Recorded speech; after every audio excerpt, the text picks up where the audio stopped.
सब आशा करते हैं आप लोग जहाँ भी होंगे, जैसे होंगे, अच्छे होंगे और खूब पढ़ाई लिखाई कर रहे होंगे। स्वागत है आपका CVT PG BEd concept channel पे। आज हम लोग अपने इस क्लास में साथियों, आज हम लोग इकोनॉमिक्स के टॉप 50 MCQs आपके एग्जाम के पॉइंट ऑफ व्यू से जो भी इंपॉर्टेंट क्वेश्चन बन सकते हैं, आज हम हर एक चीज़ के बारे में यहाँ पे डिटेल में चर्चा करने वाले हैं।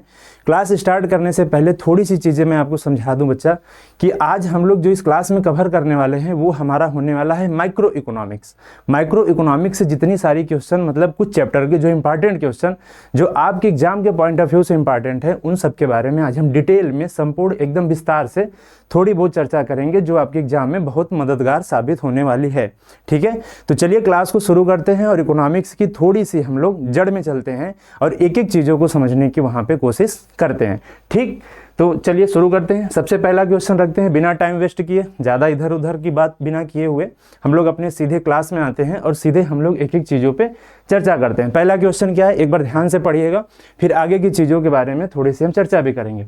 पहला क्वेश्चन क्या कह रहा है, ध्यान से पढ़िएगा। The word economics is most closely connected to the word. क्या कह रहा है, जो हमारा शब्द है इकोनॉमिक्स, जो भी हमारा इकोनॉमिक शब्द है, ये सबसे ज़्यादा किस शब्द से जुड़ा हुआ है। क्या कह रहा है, ध्यान से देखिएगा एक बार, फिर उसके बाद हम लोग थोड़ी सी चर्चा इस पे करते हैं। The word economics is most closely connected to the word, किस पे कनेक्ट कर रहा है, scarcity, unlimited, restricted and free. क्या कह रहा है, कमी पे चर्चा, अनलिमिटेड, रिस्ट्रिक्टेड और फ्री, ये किस शब्द से बहुत क्लोजली जुड़ा हुआ है। तो एक चीज आप ध्यान से समझिएगा बच्चा, कि जो इकोनॉमिक शब्द है हमारा इकोनॉमिक्स, देखो दो चीजें मैंने आपको क्लास में समझाई हुई थी, एक इकोनॉमिक्स और एक इकोनॉमी। दोनों चीजों के बारे में थोड़ी सी चर्चा आपके सामने मैं कर देता हूं फटाफट, ज्यादा उस पर हमको टाइम नहीं लेना है, ज्यादा डीप में नहीं जाना है, हमको क्वेश्चन प्रैक्टिस करना है। तो क्वेश्चन में बस जितना हमको काम हो सकता है हम लोग उस पर चर्चा करते हैं। ठीक है, इकोनॉमी, एक शब्द होता है इकोनॉमी और दूसरा शब्द होता है इकोनॉमिक्स। इकोनॉमिक्स, ठीक, इकोनॉमिक शब्द क्या होता है, इकोनॉमिक शब्द क्या होता है और इकोनॉमी से इसका क्या संबंध होता है, इन दोनों शब्दों के बारे में थोड़ी सी चर्चा। जैसे इकोनॉमिक्स क्या होती है साथियों, इकोनॉमिक्स जो शब्द होती है, हम सबको पता है कि हमारे पास जो संसाधन है, हमारी जो रिसोर्सेज हैं वो लिमिटेड है, वो कम है। उसी लिमिटेड रिसोर्सेज का उपयोग करके हम अपने आप को या इस पूरे समाज को या इस पूरे मतलब जो भी सिस्टम है, उस सिस्टम को हम किस प्रकार से अधिक संतुष्टि दे सकते हैं, इन सभी जो नियम है, इन सभी का जो फार्मूला है, इन सारी चीज़ों का अध्ययन हम कहाँ करते हैं, इकोनॉमिक्स में करते हैं। तो इकोनॉमिक्स बेसिकली हमारा एक फार्मूला बेस्ड हमारा चैप्टर, हमारा जो अध्ययन हो गया, इसको हम लोग यहाँ पे चर्चा करते हैं। जैसे अगर डिमांड का लॉ पढ़ना है तो डिमांड का लॉ हम यहाँ पढ़ेंगे, इकोनॉमिक्स में पढ़ेंगे, और उसी डिमांड के लॉ का अगर हम उपयोग व्यवहारिक रूप से, थ्योरेटिकल रूप से अगर हम कहीं से किसी इकोनॉमी पे कर दें, जैसे भारत पे कर दें, चाइना पे कर दें, कहीं पे भी कर दें, उसी का प्रयोग जो है, तो हम उसको क्या कहेंगे, ये इकोनॉमी कहलाएगी। इकोनॉमी शब्द साथियों अधूरा शब्द होता है जब तक इसके आगे किसी भी देश का नाम न जुड़ा हुआ हो। तो इकोनॉमी पे ना आगे हम लोग इकोनॉमिक्स पे आते हैं। इकोनॉमिक्स का मतलब हो गया कि जो भी हमारे लिमिटेड रिसोर्स हैं, जो भी हमारे सीमित संसाधन हैं, उसका हम किस प्रकार से प्रयोग करें जिससे हमको अधिक से अधिक मात्रा में संतुष्टि मिल सके। स्कार्सिटी का मतलब क्या होता है, स्कार्सिटी का मतलब सिंपल सा होता है कमी। स्कार्सिटी का मतलब क्या होता है, स्कार्सिटी का मतलब होता है कमी, और कमी का मतलब होता है कि जो भी हमारे लिमिटेड रिसोर्सेज हैं, जो भी हमारे जो कमी है, उसका प्रयोग करके हम किस प्रकार से अधिक संतुष्टि अपने आप को ले पाएं, उन चीज़ों के बारे में हम अध्ययन कहाँ करते हैं, इकोनॉमिक्स में करते हैं। तो इसका जो word economics is most closely connect हो रहा है, वो हमारा शब्द है स्कार्सिटी। स्कार्सिटी का मतलब होता है कमी, और कमी से ही हमारी इकोनॉमिक्स उत्पन्न होती है। जब किसी भी संसाधन की, किसी भी चीज़ की अगर कमी होगी, तो वहीं से जो है हमारी एक अलग जो है अध्ययन शुरू होगा, और उसी सारे अध्ययन को हम लोग इकोनॉमिक्स में पढ़ते हैं। तो अगर कभी भी एग्जाम में आ जाए इकोनॉमिक्स सबसे ज़्यादा किस शब्द से जुड़ा हुआ है, तो सिंपल सा मारना है स्कार्सिटी। स्कार्सिटी का मतलब होता है कमी। ठीक है, नेक्स्ट क्वेश्चन एक बार पढ़िएगा। Income and employment theory is a part of, income and employment theory ये पार्ट किसका है, micro, both A and B and none of these. अब दो चीजें आपको समझनी जरूरी है कि माइक्रो इकोनॉमिक्स क्या होती है और मैक्रो इकोनॉमिक्स क्या होती है। इन दोनों शब्दों में आई होप आपको बहुत अच्छे से अंतर पता होगा। अगर हम माइक्रो की बात करते हैं, माइक्रो इकोनॉमिक्स मतलब माइक्रो का मतलब हो गया छोटा, माइक्रो का मतलब हो गया छोटा, मैक्रो का मतलब हो गया थोड़ा उससे बड़ा, माइक्रो मतलब छोटा, मैक्रो मतलब बड़ा। तो माइक्रो इकोनॉमिक्स में हम उन छोटे छोटे पार्ट के बारे में अध्ययन करते हैं जो हमारे अर्थव्यवस्था से जुड़े, जो हमारी मतलब इकोसिस्टम से, जो हमारी फाइनेंशियल इकोसिस्टम से जुड़े होते हैं, उन सभी छोटे छोटे पहलुओं पे हम बात करेंगे। तो अगर हम किसी भी छोटे छोटे पहलुओं पे बात करते हैं तो उसको हम लोग माइक्रो में पढ़ते हैं। जैसे जैसे अगर हम डिमांड लॉ पढ़ रहे हैं, सप्लाई थ्योरी पढ़ रहे हैं, इन सब चीज़ों के बारे में जो छोटी छोटी चीज़ें, मार्केट के बारे में पढ़ रहे हैं, ये सब छोटी छोटी चीज़ें हैं। तो ये सब जो छोटी छोटी चीज़ें हैं इसको हम लोग माइक्रो इकोनॉमिक्स में पढ़ते हैं।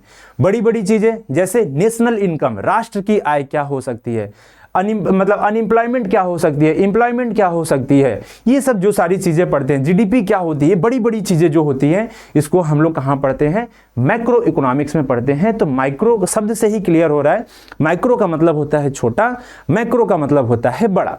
तो यहाँ पे कह रहा है कि इनकम एंड एम्प्लॉयमेंट थ्योरी, और आप सबको पता ही होगा, क्लास में हमने बहुत अच्छे से समझाया हुआ है कि माइक्रो और मैक्रो को दो शब्दों के नाम से जाना जाता है। अगर हम बात करते हैं income and employment theory, income आय और रोजगार सिद्धांत, ये आय और रोजगार की बात कर रहा है, तो इसको हम लोग कहाँ पढ़ते हैं, ये बड़ी चीजों की बात करता है, इसलिए इसको हम लोग मैक्रो में पढ़ते हैं। और ये इस हिसाब से जो हमारा राइट आंसर हो जाएगा वो मैक्रो हो जाएगा। लेकिन थोड़ी सी चीजें हम माइक्रो के बारे में भी समझ लेते हैं। माइक्रो का मतलब होता है छोटा, और छोटा इसको हम किस थ्योरी के नाम से जानते हैं, तो इसको हम लोग प्राइस थ्योरी के नाम से भी जानते हैं। प्राइस थ्योरी का मतलब होता है कीमत सिद्धांत। अगर कभी भी एग्जाम में आ जाए कि प्राइस थ्योरी को किस शब्द से जानते हैं, या किस प्राइस थ्योरी या माइक्रो इकोनॉमिक्स को किस अन्य शब्दों से जानते हैं, तो प्राइस थ्योरी कीमत सिद्धांत, आय एवं रोजगार सिद्धांत, आय एवं रोजगार सिद्धांत, इनकम एंड एम्प्लॉयमेंट थ्योरी, ये बड़ी बड़ी चीजों की बात करता है, इसलिए हमारी ये मैक्रो में पढ़ते हैं। और अगर कभी भी एग्जाम में पूछ ले कि हम लोग जो है प्राइस थ्योरी किससे संबंधित है, तो प्राइस थ्योरी हमारी जो है माइक्रो इकोनॉमिक्स, छोटी चीजें, कीमत सिद्धांत माइक्रो इकोनॉमिक्स से संबंधित है। माइक्रो इकोनॉमिक्स को हम लोग सूक्ष्म अर्थशास्त्र भी कहते हैं, सूक्ष्म अर्थशास्त्र और माइक्रो इकोनॉमिक्स को हम लोग बृहद अर्थशास्त्र भी कहते हैं। दो चीजें एकदम अच्छे से क्लियर हो जानी चाहिए। नेक्स्ट क्वेश्चन पढ़िएगा, which of these is related to micro economics. फिर वही चीज है कि which of these is related to micro, micro का मतलब हो गया छोटी छोटी चीजें। अब इन्फ्लेशन, इन्फ्लेशन इन इकोनॉमी, पूरी इकोनॉमी में इन्फ्लेशन की बात कर रहा है, तो भाई ये तो बहुत बड़ी बड़ी चीजें हो गई, तो इसको इसलिए हम लोग इसको कहां रखेंगे, माइक्रो में रखेंगे। एम्प्लॉयमेंट प्रॉब्लम, ठीक है। नेशनल इनकम, नेशनल इनकम कहां रखेंगे, नेशनल इनकम भी हम लोग कहां रखेंगे, मैक्रो में रखेंगे, ठीक। इनकम फ्रॉम पोस्टल डिपार्टमेंट मतलब डाक विभाग से होने वाली इनकम, ये सब भी हम लोग कहां लिखेंगे, ये सब भी हम लोग मैक्रो में रखेंगे, ठीक है, मैक्रो में रखेंगे, ठीक है। अनएम्प्लॉयमेंट जो प्रॉब्लम है, अनएम्प्लॉयमेंट जो प्रॉब्लम है, अनएम्प्लॉयमेंट प्रॉब्लम का मतलब हो गया क्वेश्चन क्या करे, which of this is related to micro economics, micro economics से क्या इसमें रिलेटेड हो सकता है, ठीक है। अनएम्प्लॉयमेंट प्रॉब्लम, रोजगार का सिद्धांत, बेरोजगारी का जो सिद्धांत होता है, अनएम्प्लॉयमेंट जो प्रॉब्लम होता है, ये भी हम लोग माइक्रो इकोनॉमिक्स में रखते हैं, ठीक है। इन्फ्लेशन इन द इकोनॉमी, ये बड़ी बड़ी चीजों की बात कर रहा है, माइक्रो इकोनॉमिक्स। अनएम्प्लॉयमेंट, रोजगार बेरोजगारी की बात कर रहा है, micro economics. National income, micro economics. ये सॉरी यहाँ पे हमने माइक्रो लिख दिया है, ये एक सेकेंड, ठीक ठीक ठीक, अरे भाई ठीक है, चलिए हम फिर से देख लेते हैं। Which of these is related to,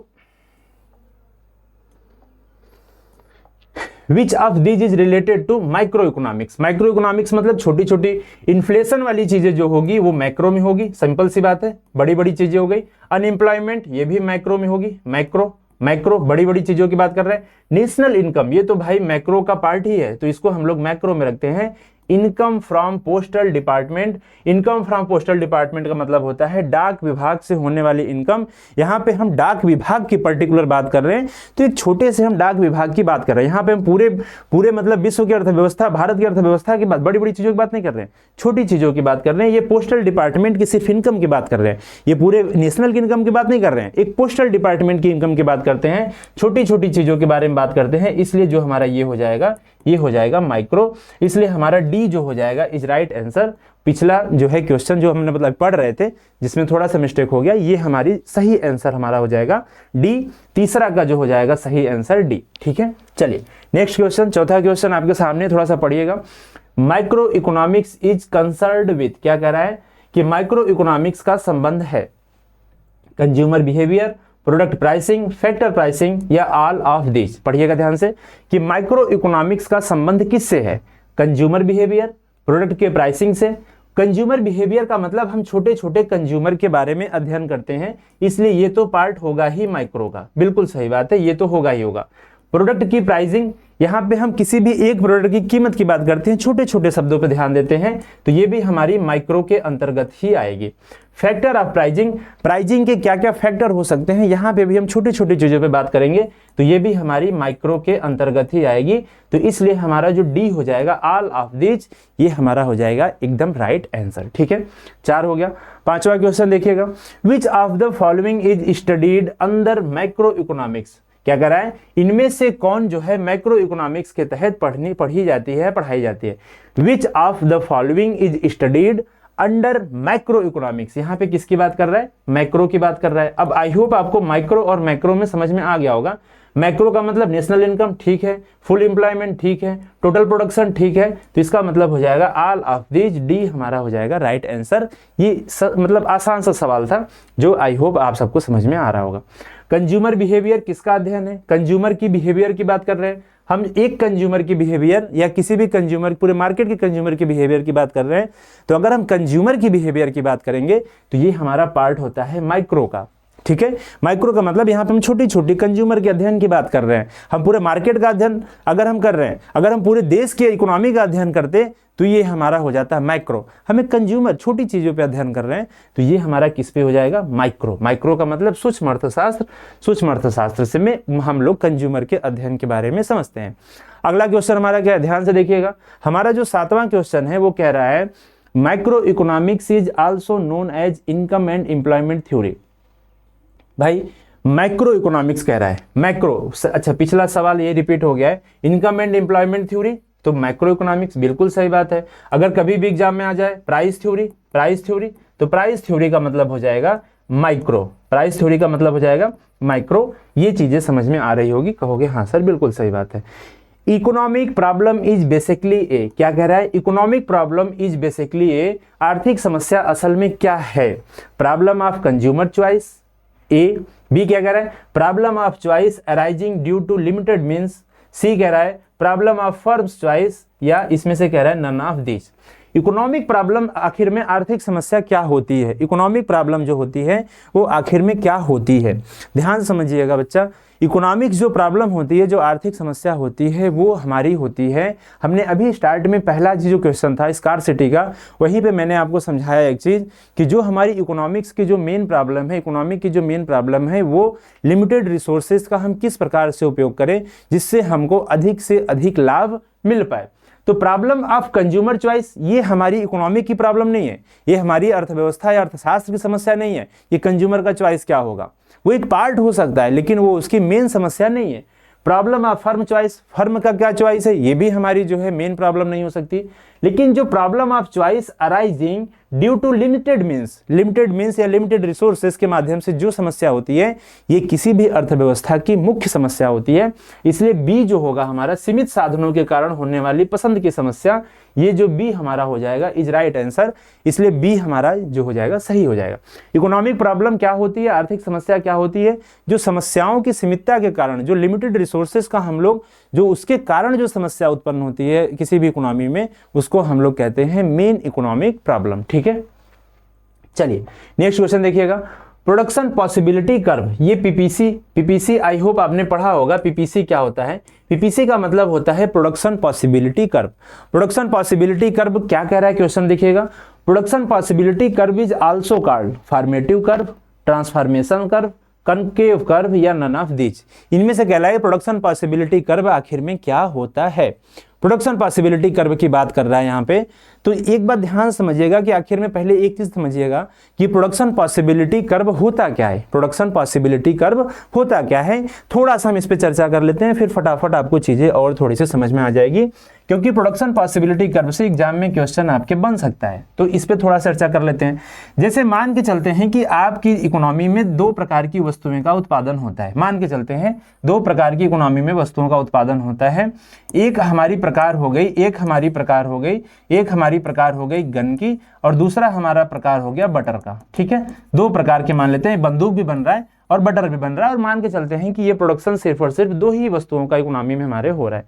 पहली बात, प्रोडक्शन की पॉसिबिलिटी ये कहलाती है कि इसे प्रोडक्शन की पॉसिबिलिटी का मतलब अगर हम 1 यूनिट गन का उत्पादन कर रहे हैं तो हम बटर की कितनी यूनिट का उत्पादन कर सकते हैं। तो हम मान के चलो कि हम 1 यूनिट गन का उत्पादन कर रहे हैं तो हम 12 यूनिट बटर का उत्पादन कर रहे हैं।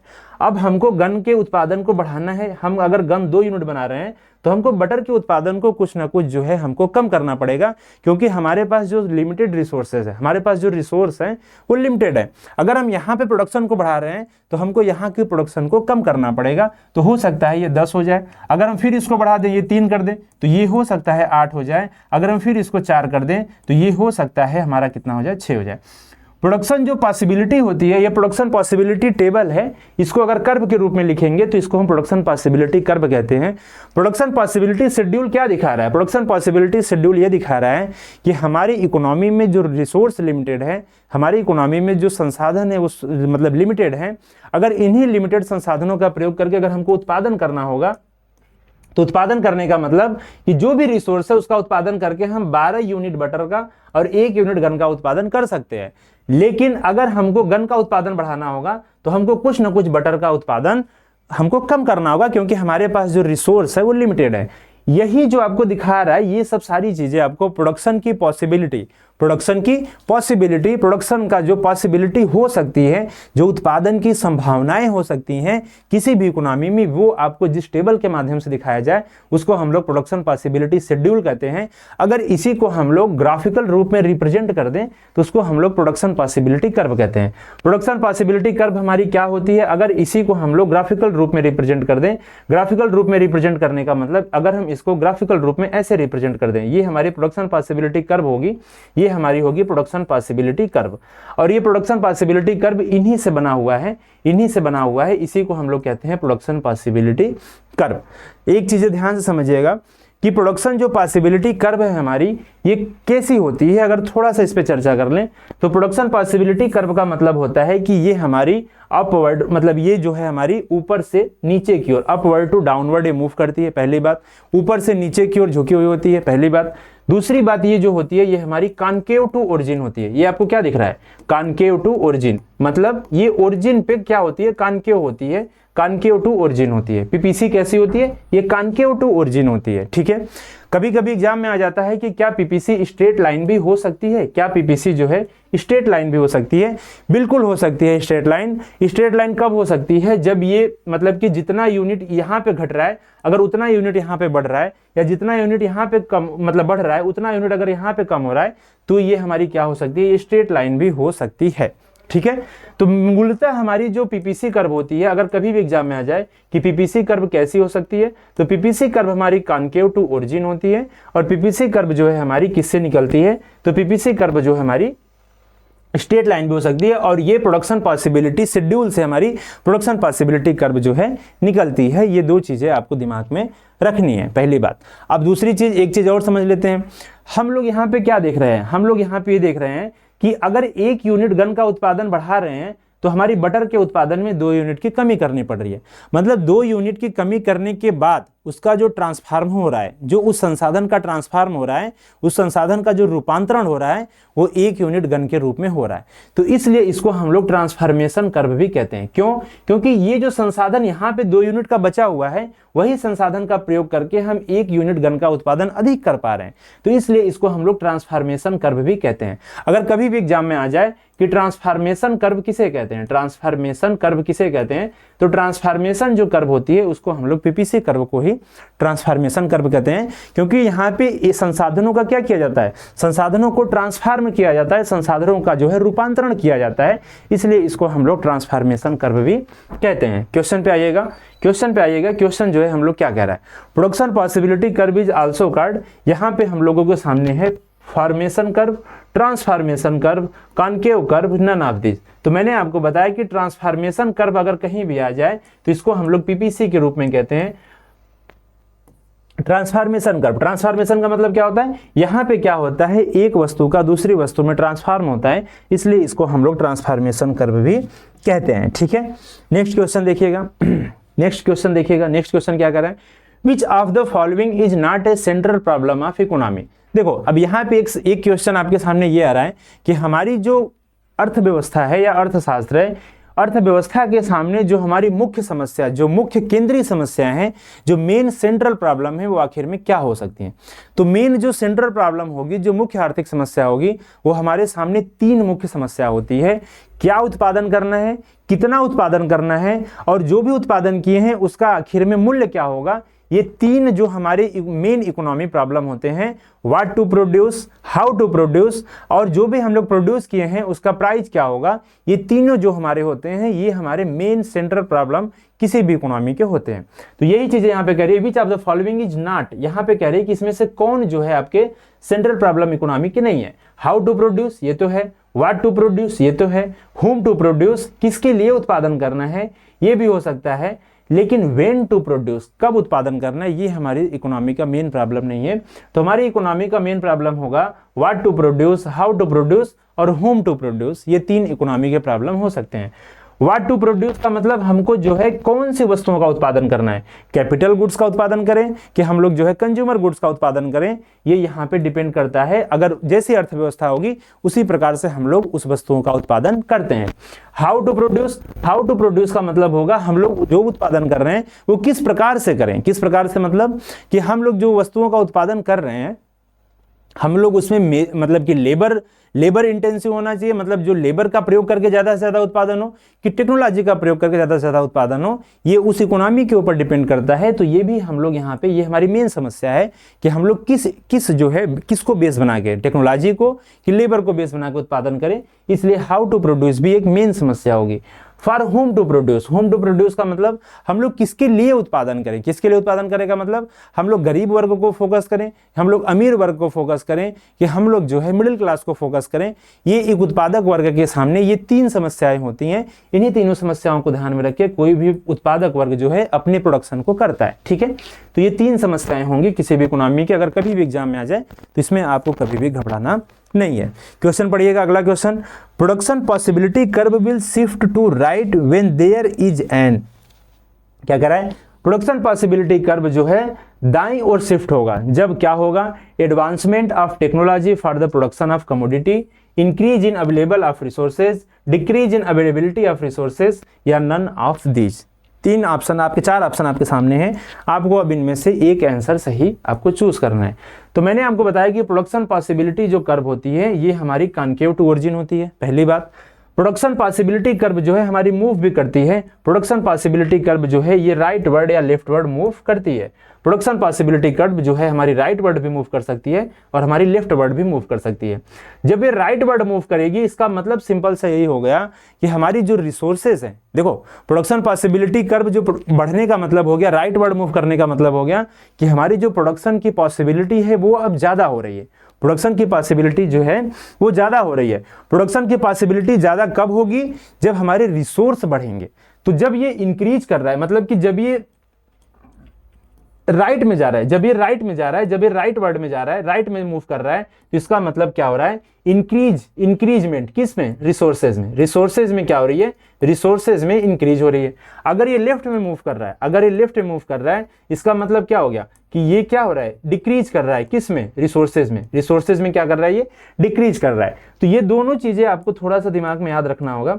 देखो प्रोडक्शन की पॉसिबिलिटी का मतलब मैंने आपको बताया कि जो भी हमारे पास उपलब्ध संसाधन है, जो भी हमारे पास लिमिटेड रिसोर्सेज हैं, उसका कितना प्रयोग करके हम लोग अधिक से अधिक प्रोडक्शन कर लें, इसी को हम लोग प्रोडक्शन की पॉसिबिलिटी कहते हैं, प्रोडक्शन की संभावनाएं कहते हैं। प्रोडक्शन की संभावनाएं अगर जो है राइट में मूव करेंगे, दाएं में जाएंगी, दाएं में मूव करेगी, इसका मतलब सिंपल सा यही हो गया कि हमारे रिसोर्सेज जो हैं, हमारे रिसोर्सेज अब बढ़ रहे हैं, हमारे रिसोर्सेज जो हैं वो बढ़ रहे हैं। अगर ये बाएं मूव करेगा, डाउनवर्ड मूव करेगा, तो इसका मतलब है कि हमारे रिसोर्सेज जो हैं वो कम हो रहे हैं। तो ये 2 शब्द हैं, आपको ध्यान देना होगा। तो अब आप इसको पढ़िएगा तो आपको समझ में आएगा कि भाई बी हमारा हो जाएगा right answer, increase in availability of resources. ठीक है, कहोगे ठीक बात है सर। अब पढ़िएगा, फिर ध्यान से क्वेश्चन पढ़िएगा। अगला question, marginal utility concept is, marginal utility concept is क्या है। मार्जिनल यूटिलिटी का जो कॉन्सेप्ट है वो आखिर में कैसा कॉन्सेप्ट है, तो आप बताइएगा, ध्यान से इसको पढ़िएगा, बताइए।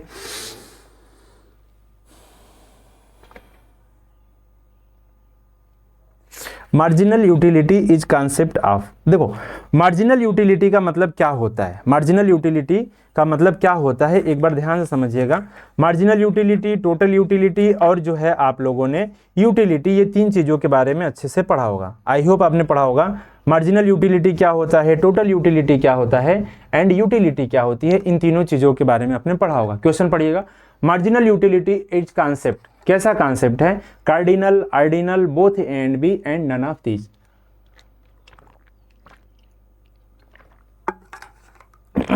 देखिएगा एक बार ध्यान से देखिएगा, मार्जिनल यूटिलिटी आखिर में क्या होता है। फटाक से अगर हम थोड़ी सी चीजें आपको थोड़ी सी याद दिला दें, बस ज्यादा नहीं, थोड़ी सी चीजें याद दिला दें आपको, तो मैंने आपको बताया था कि जैसे आप भूखे प्यासे अगर घर में आ रहे हो, भूखे प्यासे अगर आप घर में आ रहे हो तो माँ से आपने कहा कि मम्मी हमको रोटी दे दो।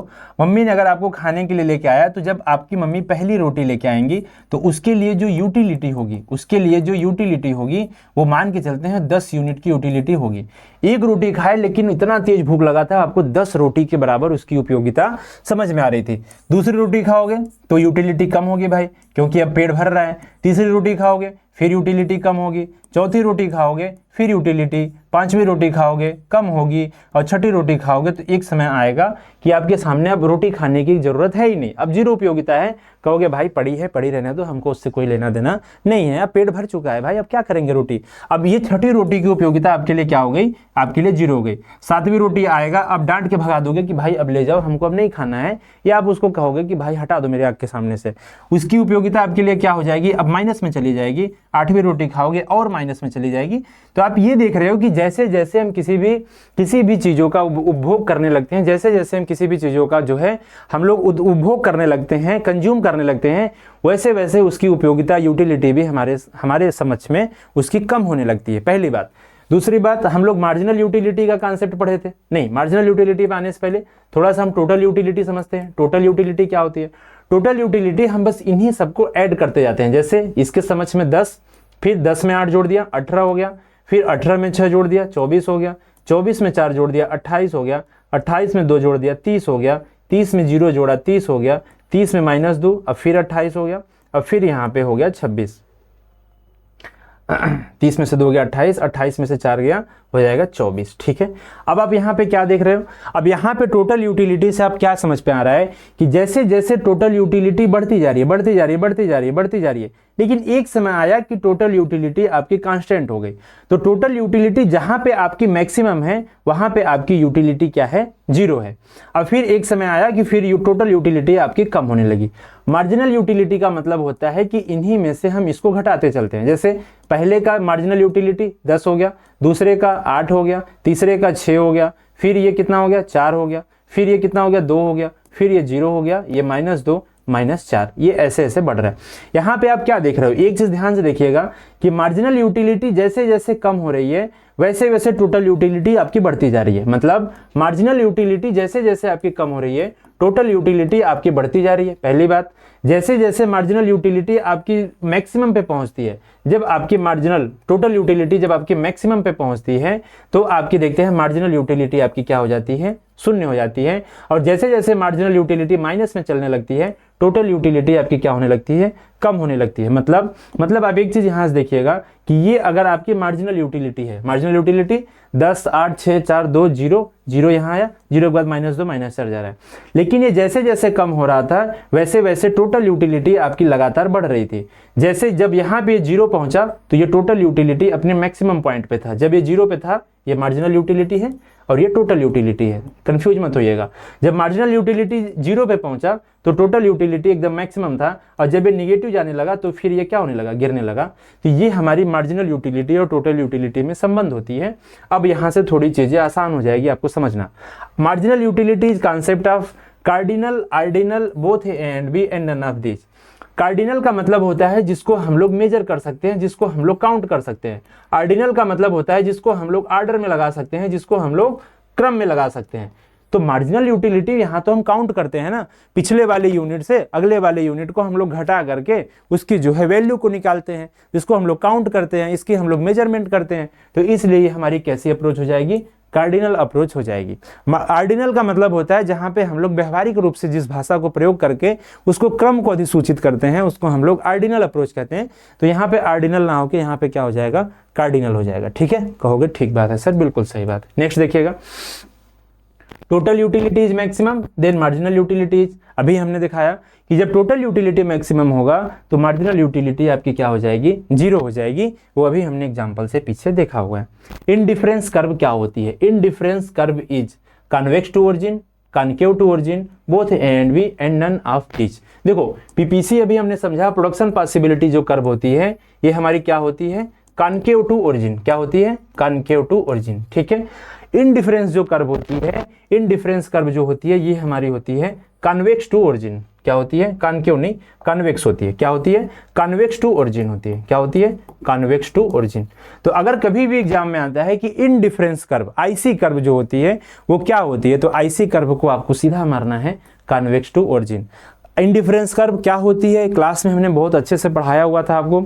इनडिफरेंस कर्व का मतलब सिंपल से ही होता है, इनडिफरेंस कर्व का मतलब अभी अच्छा समझेंगे आगे, रुको अभी 1 सेकंड रुक जाओ, अभी आने दो इनडिफरेंस कर्व, फिर हम लोग समझते हैं। ठीक है, मिला जुला के आपको बस इतना याद रखना है कि इनडिफरेंस जो कर्व होती है ये कैसी होती है, ये कॉन्वेक्स टू ओरिजिन होती है।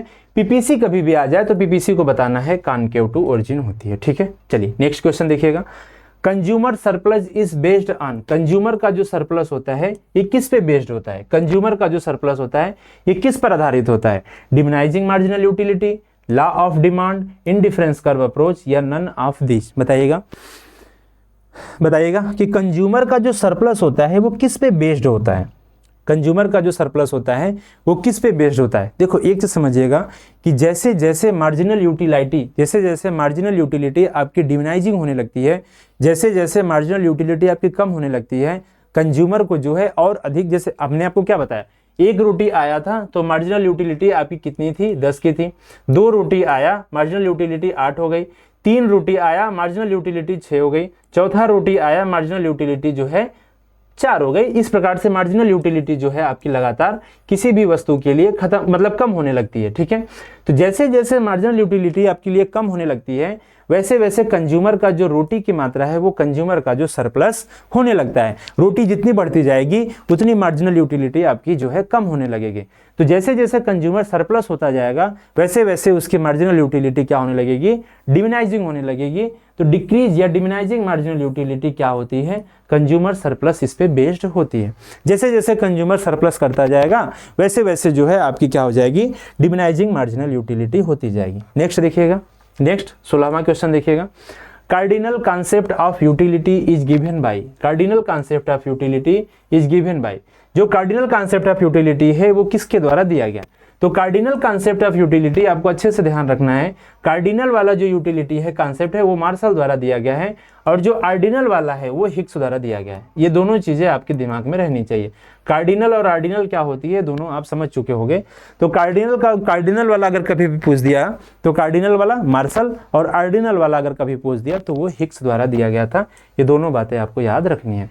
Slope of indifference curve is measured by, slope of indifference curve is measured by, देखो इनडिफरेंस कर्व का स्लोप किसके द्वारा मेजर किया जाता है, तो इनडिफरेंस कर्व का जो स्लोप होता है वो MRS द्वारा मेजर किया जाता है। MRS का मतलब होता है marginal rate of substitution, marginal rate of substitution द्वारा जो है इसको मेजर किया जाता है। कहोगे सर MRS क्या होता है, तो मैंने आपको पढ़ाया हुआ है क्लास में।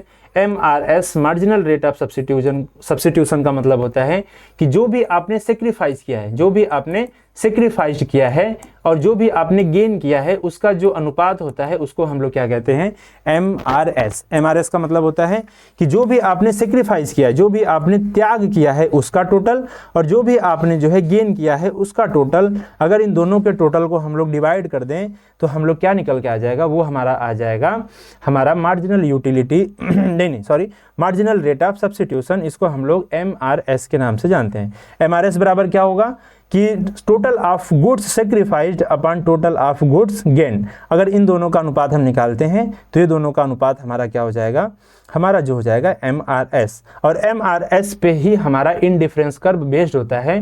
MRS को हम लोग अगर कर्व के रूप में लिख देंगे तो हमारा हो जाएगा इनडिफरेंस कर्व। ठीक है, दोनों चीज़ें आपको समझ में आ रही होगी। ठीक है, कहोगे हाँ सर ठीक बात है। अब ध्यान से देखिएगा कि मार्जिनल रेट ऑफ सब्स्टिट्यूशन मैंने आपको बता दिया कि मार्जिनल रेट ऑफ सब्स्टिट्यूशन होता है कि जो sum of sacrificed upon sum of goods gain, जो भी आप जो है प्राप्त कर रहे हो, जो भी आप त्याग कर रहे हो, त्याग को अगर हम प्राप्ति में भागा दे दें या अनुपात निकाल लें तो हमारा MRS आ जाएगा। जैसे मैंने अभी आपको क्या बताया, एक बार ध्यान से समझ लीजिएगा। जैसे मैंने आपको बताया कि 1 था और ये कितना था, 10 था। मान लेते हैं 1 यूनिट का मतलब उपभोग किया, 10 का लाभ मिला। 2 का तो ये आपकी हो जाएगी मान के चलो 8, फिर ये 6, फिर ये 4, फिर ये 2, फिर 0, फिर -2, इसी प्रकार से लगातार ये क्या हो रही है, कम हो रही है। और एक वस्तु है गुड वाई, एक वस्तु है क्या है आपकी, गुड वाई है। गुड वाई का मतलब हो गया कि आप जो है जैसे यहाँ पे पहली वस्तु का उत्पादन, अगर आप देखो ध्यान से समझो, एक चीज कंफ्यूज नहीं होना है, एक बार फिर से हम समझा देते हैं आपको। जैसे मान के चलो कि 2 वस्तुएं हैं, क्या है, मान के चलो कि 2 वस्तुएं हैं गुड एक्स और गुड वाई। क्या है, 2 वस्तुएं हैं good X and good Y, और good X and good Y की आप लोग जो है क्या कर रहे हो, उपभोग कर रहे हो, आप जो है उसकी उपभोग कर रहे हो। जैसे मान के चलो एक जो है गुड एक्स है, गुड्स एक्स है, और दूसरा है गुड्स वाई। हम वहां पे जो है एक ही मतलब कि एक गुड्स को लेके पढ़ रहे थे, लेकिन यहाँ पे हम लोग 2 गुड्स को लेके पढ़ेंगे। 2 गुड्स हैं, गुड्स एक्स और गुड्स वाई। अब हम लोगों के सामने एक बंडल ऐसा है, एक बंडल ऐसा है, ए बंडल ऐसा है कि यहाँ पे 1 यूनिट गुड एक्स की है और गुड वाई की कितनी है, 12 यूनिट मान लेते हैं। एक बंडल हमारे सामने बी ऐसा है जहाँ पे जो है 2 यूनिट गुड एक्स की होगी। अगर 2 यूनिट गुड एक्स की होगी तो हम लोग को वाई की जो है कुछ यूनिट क्या करनी पड़ेगी, कम करनी पड़ेगी। मान लेते हैं 8 हो गई। हमारे सामने सी की एक बंडल ऐसी है कि हम लोगों के सामने 3 यूनिट अगर गुड एक्स की होगी, गुड एक्स की होगी, तो हमारे सामने जो गुड वाई होगी वो 5 यूनिट होगी, और फिर ये 3 होगी, फिर ये 2 होगी, और ये 4, और ये 5, और ये डी हो जाएगा, और ये ई हो जाएगा। मान के चलते हैं कि ये हमारे पास 5 बंडल हमारे पास मौजूद हैं हमको उपभोग करने के लिए। मतलब अगर आप 1 यूनिट गुड एक्स की उपयोग करते हो तो आपको 12 यूनिट गुड वाई दी जाएगी। अगर आप 1 पिज्जा खाते हो तो आपको 12 बर्गर दिया जाएगा। दूसरा बंडल आपके सामने 2 पिज्जा खाते हो तो आपको 8 ही बर्गर मिलेगा। एक ऐसा बंडल भी आपके सामने दिया गया। 3 पिज्जा खाओगे तो आपको जो है 5 ही बर्गर मिलेगा। 4 पिज्जा खाओगे तो 3 ही बर्गर मिलेगा। 5 पिज्जा खाओगे तो 2 ही बर्गर मिलेगा। ये एक ऐसा बंडल है, ठीक है, मान के चलते हैं। और जो ये बंडल है इसके अगर इसी के थ्रू हमको जो है इंडिफरेंस शेड्यूल समझना होगा। इसी को हम लोग कहते हैं क्या, इंडिफरेंस शेड्यूल। इसी को हम लोग इंडिफरेंस शेड्यूल कहते हैं। और इसी के इंडिफरेंस शेड्यूल की मदद से हम लोग क्या निकालते हैं, मार्जिनल रेट ऑफ सब्स्टिट्यूशन। क्या निकालते हैं, मार्जिनल रेट ऑफ सब्स्टिट्यूशन। इसी की मदद से हम लोग MRS की गणना करते हैं। MRS का मतलब क्या हो जाएगा, अब ध्यान समझना। MRS का मतलब होता है कि हमने आपको बताया MRS का मतलब कि जो भी आप सेक्रीफाइस कर रहे हो और जो भी आप गेन कर रहे हो उसका अनुपात। ये आपकी जो शेड्यूल है इसी को हम लोग कहते हैं इंडिफरेंस शेड्यूल। और इंडिफरेंस शेड्यूल से जो कर्व बनता है उसी को हम लोग कहते हैं इंडिफरेंस कर्व। और इंडिफरेंस कर्व और इंडिफरेंस शेड्यूल से हमारी मार्जिनल रेट ऑफ सब्स्टिट्यूशन निकलती है। मार्जिनल रेट ऑफ सब्स्टिट्यूशन का मतलब होता है कि जो आपने त्याग किया है उसमें जो है अनुपाता का भाग, मतलब उसमें जो आपने प्राप्त किया है उसका भाग देना है। त्याग यहाँ पे तो कुछ नहीं, चलो छोड़ दो इसको। यहाँ पे आपने त्याग कितना किया, आपने 4 यूनिट का त्याग किया और प्राप्त कितना किया, 1 ही यूनिट को प्राप्त किया। 4 यूनिट बर्गर को छोड़ा तब जाके आपको 1 यूनिट क्या मिला है, तब जाके आपको 1 यूनिट की पिज्जा की प्राप्ति हुई है। आपने 3 यूनिट बर्गर को छोड़ा तब जाके आपको कितना यूनिट पिज्जा मिला, 1 यूनिट पिज्जा मिला। आपने 2 यूनिट बर्गर को छोड़ा तब जाके अब चौथे के लिए आपको ये बंडल के लिए आपको 2:1 का मार्जिनल रेट ऑफ सब्स्टिट्यूशन आएगा। फिर आप जो है 1 यूनिट पिज्जा बर्गर को छोड़ोगे तब जाके 1 यूनिट जो है आपको यहाँ पे निकल के MRS आएगी। तो ये हमारी MRS हो गई। और इसी MRS को हम लोग यहाँ पे ग्राफ के रूप में रिप्रेजेंट कर देंगे तो हमारी इंडिफरेंस शेड्यूल कर्व निकल के आ जाएगी, ठीक है। तो 2 चीजें हैं आपको थोड़ी सी ध्यान रखनी है।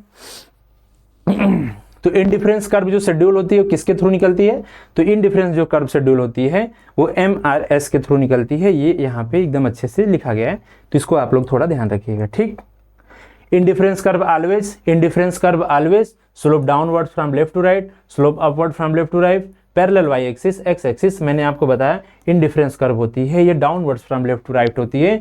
और ये हमेशा क्या होती है, ये हमेशा जो होती है कॉन्वेक्स होती है, कॉन्वेक्स टू ओरिजिन, ठीक है। तो इसमें आपको कंफ्यूजन नहीं होना है, ठीक।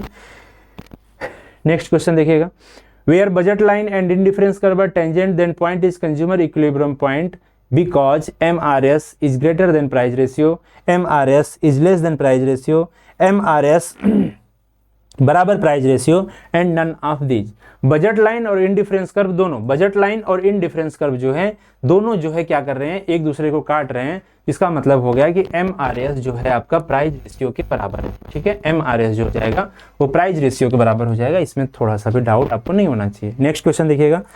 नेक्स्ट क्वेश्चन हमारा क्या कह रहा है, नेक्स्ट क्वेश्चन कह रहा है the consumer is in equilibrium at a point where the budget line, consumer is in equilibrium at a point where the budget line, budget line क्या होगा, is above an indifference curve, is below and indifference curve, in tangent to indifference curve या cuts and indifference curve.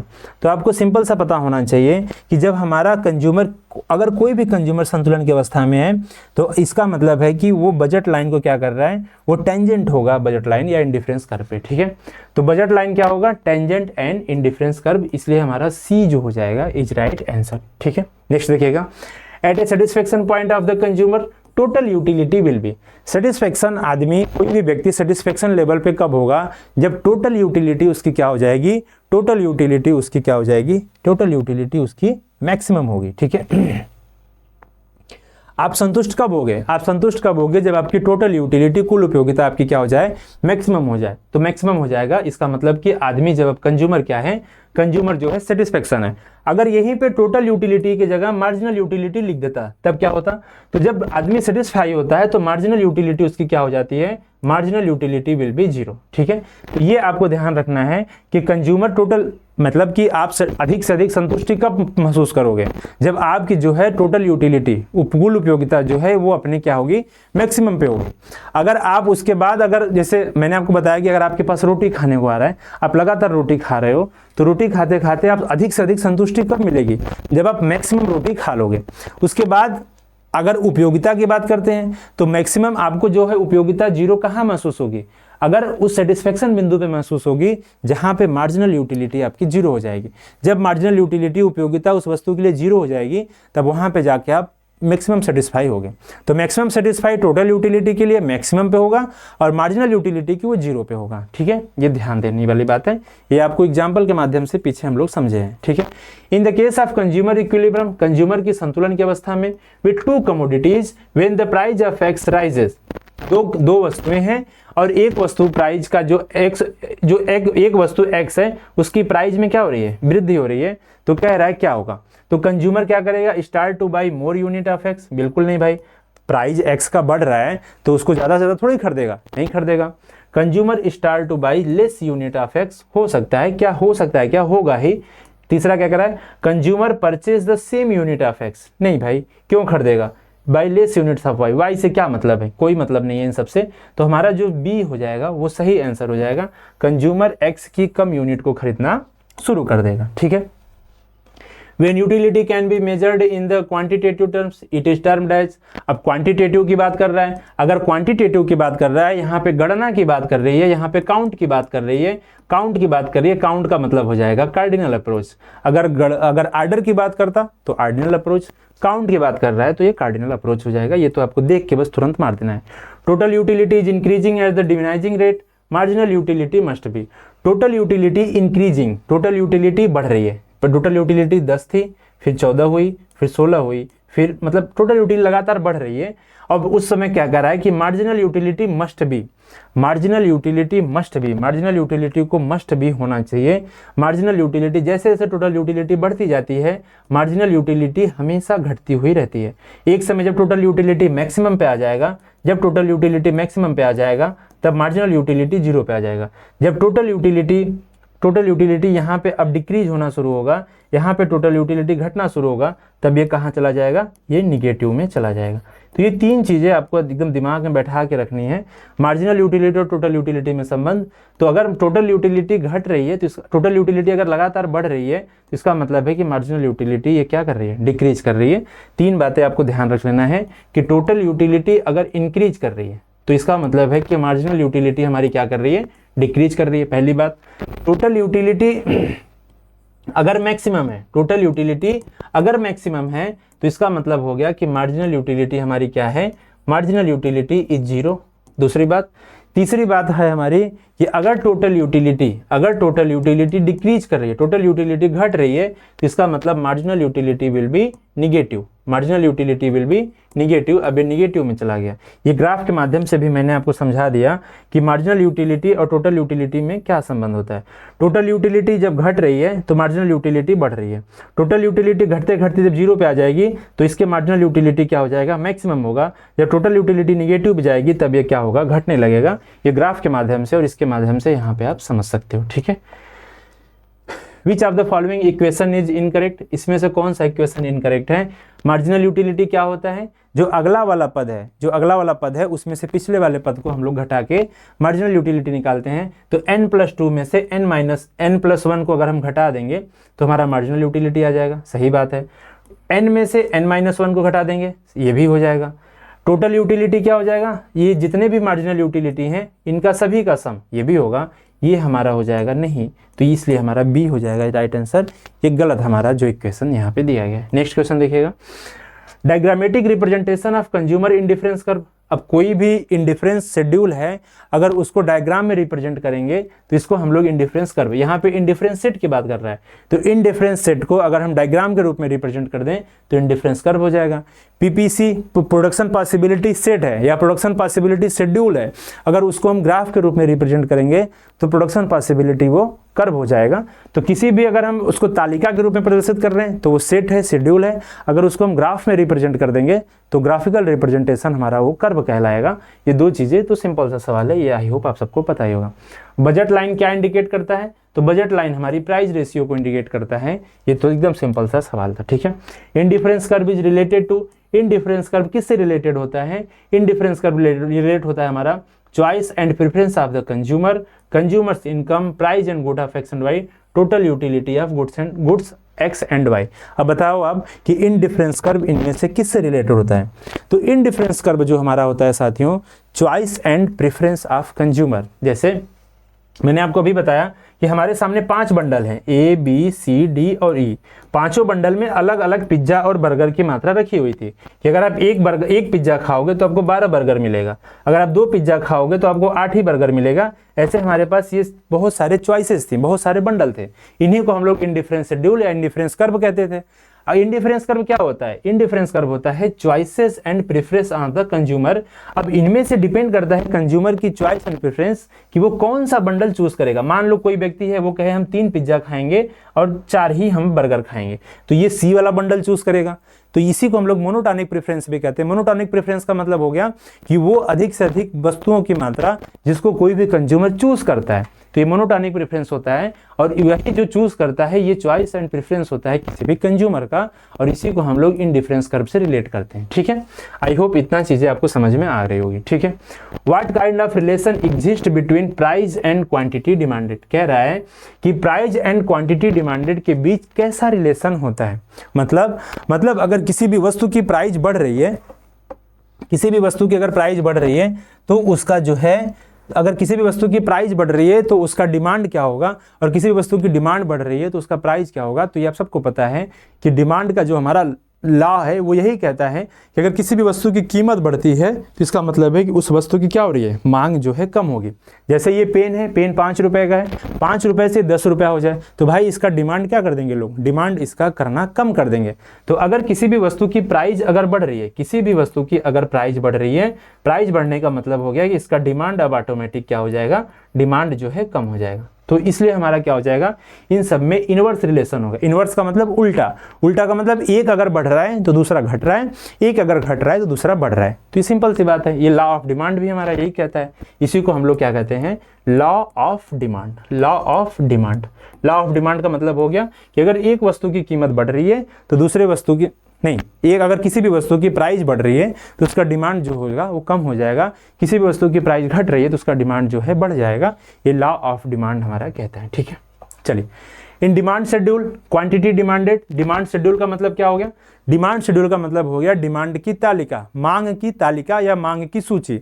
अगर इसी को हम लोग represent कर देंगे ग्राफ में तो डिमांड कर्व हो जाएगा। तो यहाँ पे हम लोग डिमांड शेड्यूल की बात कर रहे हैं। Quantity demanded varies with the price, inversely, directly, proportionally या इंडिपेंडेंटली। तो भी हमने आपको बताया कि डिमांड शेड्यूल क्वांटिटी डिमांडेड, जो भी आप क्वांटिटी की डिमांड कर रहे हो और उसके प्राइस में कैसा संबंध होता है, तो उसके प्राइस में जो है उल्टा संबंध होता है। एक की अगर कीमत बढ़ेगी तो दूसरे की जो है डिमांड घटेगी। ठीक है, expansion and contraction in demand is caused bye expansion and contraction. अच्छा, दो चीजें, अब इसको पढ़ाने से पहले हम दो कॉन्सेप्ट अच्छे से समझ लेते हैं। एक एक्सपेंशन एंड कंट्रैक्शन का, फटाफट 2 मिनट में एक्सपेंशन एंड कंट्रैक्शन का, expansion and contraction, expansion and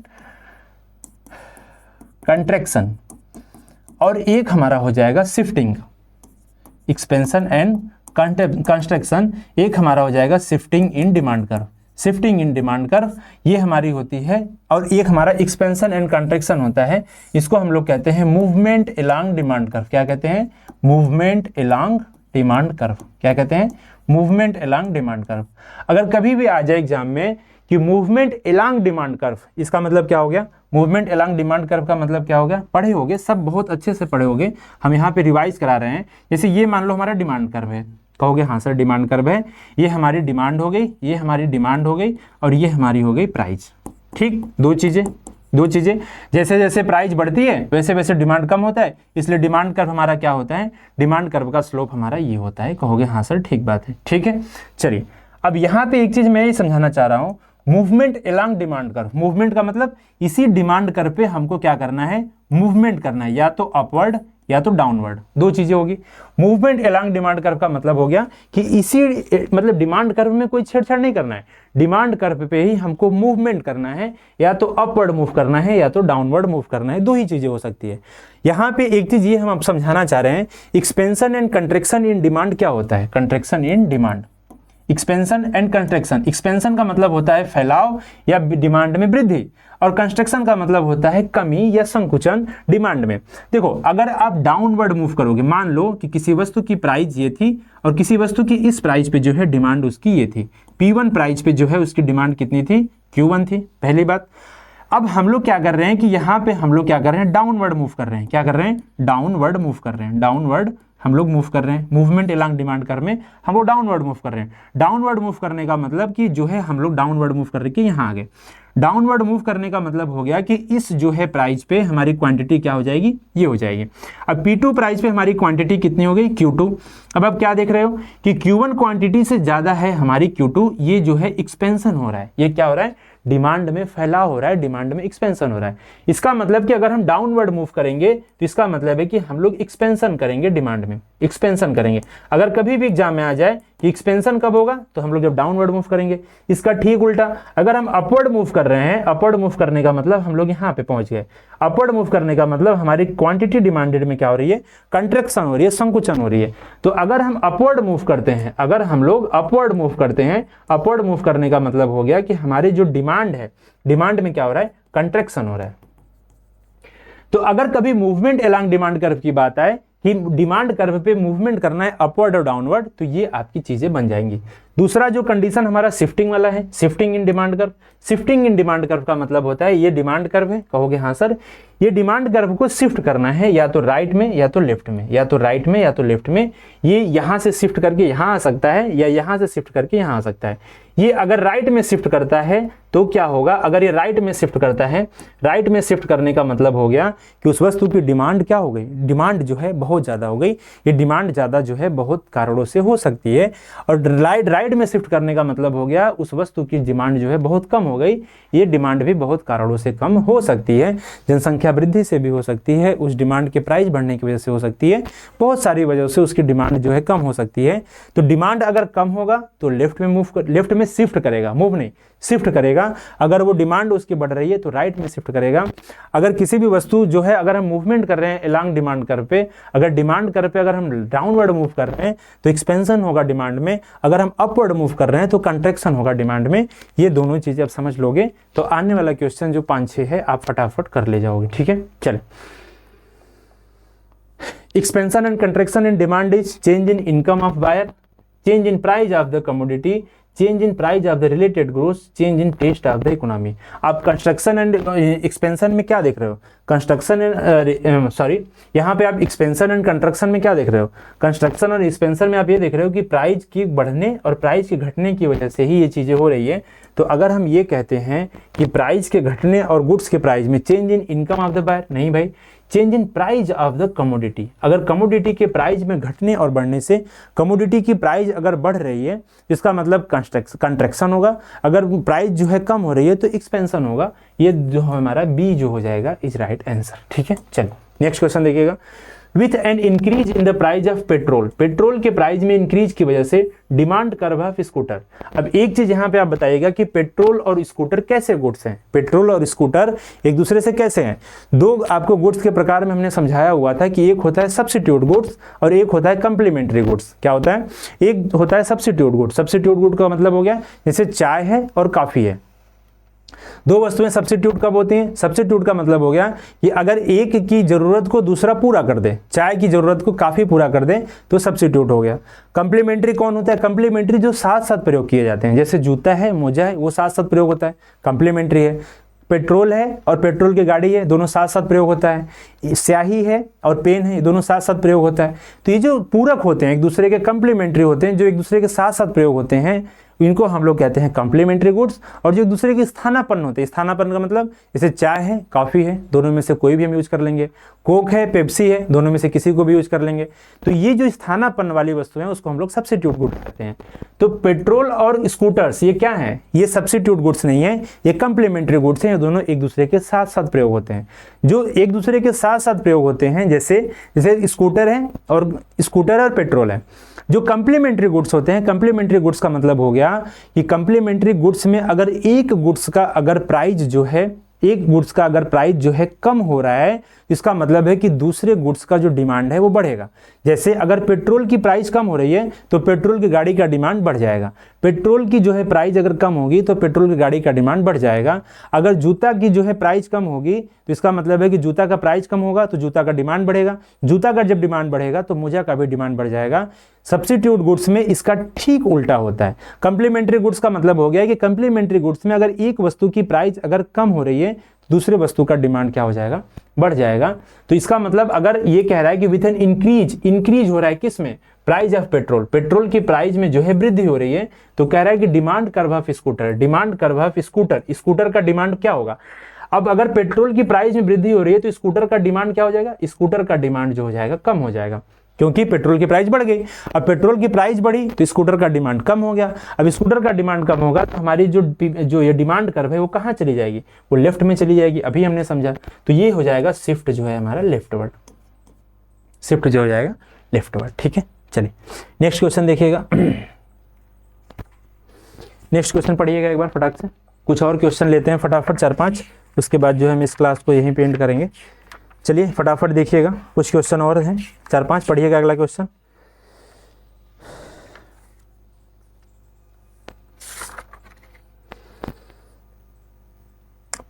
next question कह रहा है expansion in demand is called, expansion in demand is called. Expansion का मतलब क्या हो गया, एक्सपेंशन का मतलब फैलाव हो गया डिमांड में। अगर मांग में फैलाव हो रहा है, एक्सपेंशन हो रहा है डिमांड में, इसका मतलब क्या हो गया, shifting the curve rightward, shifting the curve leftward, downward movement along the curve, none of these. अब एक चीज समझिएगा, अगर एक्सपेंशन एंड कंस्ट्रक्शन की बात आ रही है, एक्सपेंशन एंड कंट्रैक्शन की बात आ रही है, तो एक्सपेंशन एंड कंट्रैक्शन का मतलब होता है movement along demand curve, movement along demand curve. इससे शिफ्टिंग का कोई लेना देना नहीं है।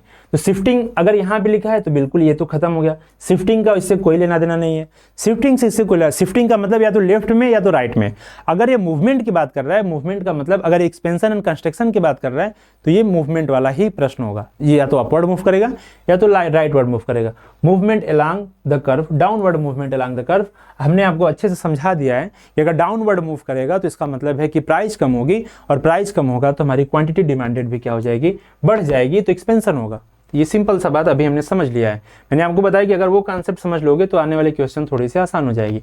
Movement along the demand curve is due to increase in demand, decrease in demand, change in price. कहोगे हाँ sir change in price, price में चेंज होने की वजह से ही वो सारी होती है। ठीक है, gross demand state the relations between, gross demand जो होती है, ग्रॉस डिमांड किसके बीच संबंध को बताती है, demand of given commodity and price of related goods, demand of given commodity and income of the consumer, demand of the given commodity and taste of the preference, या none of this. Gross demand की बात कर रही है। Gross demand का मतलब होता है सकल मांग।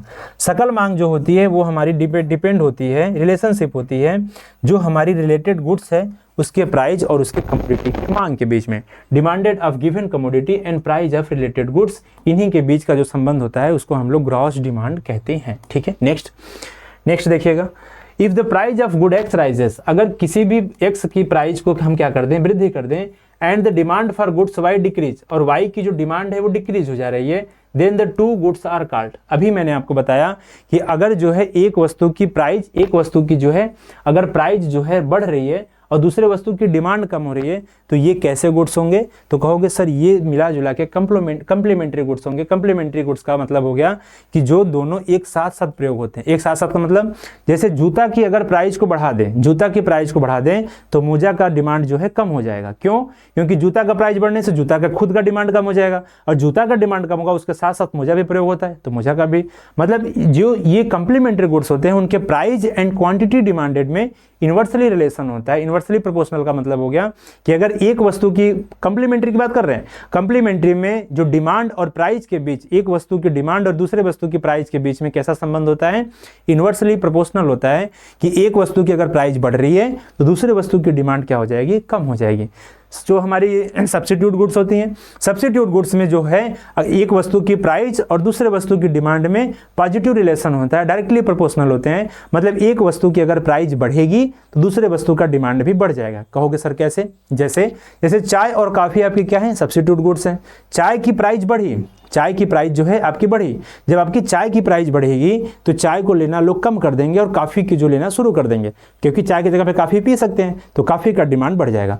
चाय का प्राइस बढ़ा, कॉफ़ी का डिमांड बढ़ा, तो ये डायरेक्टली इन्वर्सली प्रोपोर्शनल नहीं होंगे, ये डायरेक्टली प्रोपोर्शनल होंगे एक दूसरे के, कि एक का प्राइस बढ़ने से दूसरे का डिमांड बढ़ गया सब्स्टिट्यूट, एक का प्राइस बढ़ने से दूसरे का डिमांड कम हो गया कंप्लीमेंट्री। तो यहाँ पे आपकी क्या हो जाएगी, कंप्लीमेंट्री गुड्स। 36 का बी हमारा राइट आंसर हो जाएगा। शिफ्ट इन डिमांड कर्व का मीन्स हो गया fall in demand due to rise in price. नहीं, प्राइस से लेना देना नहीं, प्राइस वाला जहां पे दिखेगा वो मूवमेंट होगा। Rise in demand due to fall in price, price से कोई लेना देना नहीं है।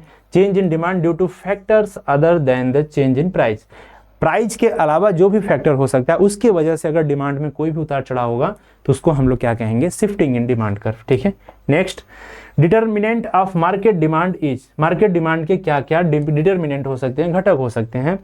Income and consumers, season and weather, price of related goods, all of the above, ये सभी हमारे डिटर्मिनेंट्स होते हैं किसी भी मार्केट के डिमांड के। ठीक है, चलिए next, determinants of market demand is हो गया। Next, law of demand state that, law of demand हमारा क्या कहता है, quantity of demanded increases with the fall in price, जैसे जैसे किसी भी वस्तु की कीमत गिरेगी उसकी डिमांडेड जो है क्वांटिटी डिमांडेड वो बढ़ेगी, ये हमारा लॉ ऑफ डिमांड कहता है। सिंपल सा क्वेश्चन था।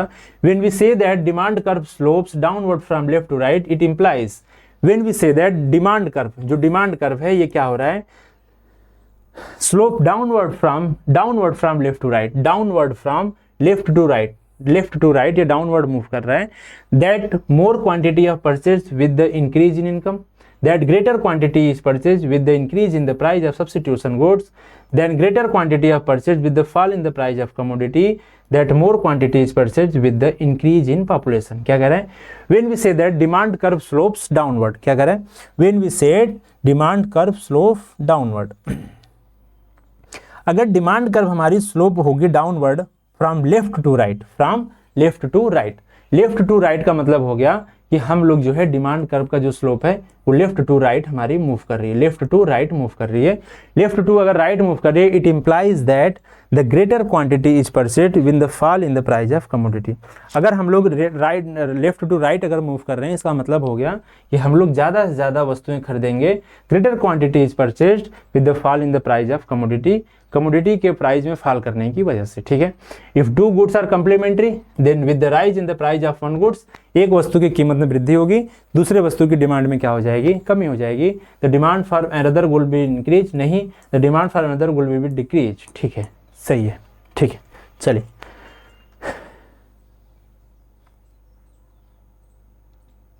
नेक्स्ट देखिएगा फटाफट। Shifting from leftward demand curve to rightward demand curve indicates, आप ये लोग करिएगा इसको, शिफ्टिंग वाला क्वेश्चन है। Shifting from leftward demand, shifting from leftward to rightward कर रहा है, लेफ्ट से जो है राइट में मूव कर रहा है, तो ये क्या होगा, एक्सपेंशन होगा। भाई एक्सपेंशन और कंट्रैक्शन जो है मूवमेंट में होता है, इंक्रीज और डिक्रीज हो सकता है। तो ये लेफ्ट से राइट में मूव कर रहा है, इसका मतलब ये इंक्रीज होगा, सिंपल सी बात है, खत्म। ठीक है, बहुत आसान सा क्वेश्चन था। Shifting from right demand curve to leftward, ये तो वही है, आप देखिएगा एक बार इसको फिर से। And upward to downward movement, upward और डाउनवर्ड मूवमेंट का क्वेश्चन है, ये आप लोग इसको करिएगा और इसका जो भी आंसर होगा कमेंट में हमको पिन कीजिएगा, कमेंट में हमको दीजिएगा, हम उसको चेक कर लेंगे। ठीक है, ये और ये which of the following pairs represent substitute goods, substitute goods के मतलब ये इनमें से कौन सी जो वस्तुएं हैं वो सब्स्टिट्यूट गुड्स को दिखाते हैं, ये भी आप लोग अच्छे से इसको जवाब जो है, ये 2 क्वेश्चन 3 क्वेश्चन जो लास्ट का 3 क्वेश्चन है, इसका जवाब हमको कमेंट में चाहिए। अब ये कमेंट में आप लोग इसको देके इस जवाब को बताइएगा और आप ये भी कमेंट कीजिएगा कि आपको ये सेशन कैसा लगा, आपकी ये क्लास कैसा लगा। आगे की जो चैप्टर हैं उन सब के बारे में आगे की क्लास में हम लोग MCQ के माध्यम से उसको भी रिवाइज करेंगे। तो ये आपकी एक तरह से MCQ आपके क्लास के रिवीजन की तरफ से भी, सब्जेक्ट के रिवीजन की तरफ से भी ये आपके लिए बहुत ही हेल्पफुल साबित होगा। आपका रिवीजन भी होगा और एग्जाम के पॉइंट ऑफ व्यू से जो मतलब बेहतरीन और जो आपके एक्सपेक्टेड क्वेश्चन हो सकते हैं उसको भी हमने यहाँ पे डिस्कस किया है। ठीक है, चलिए अपना ध्यान रखिए, खूब पढ़ाई लिखाई करते रहिए, मस्त रहिए, एकदम अच्छे से रहिए, खूब खुश रहिए और खूब पढ़ाई लिखाई करते रहिए। मिलते हैं अगले क्लास में अगले वीडियो के माध्यम से, तब तक आपका बहुत बहुत धन्यवाद। Thank you so much.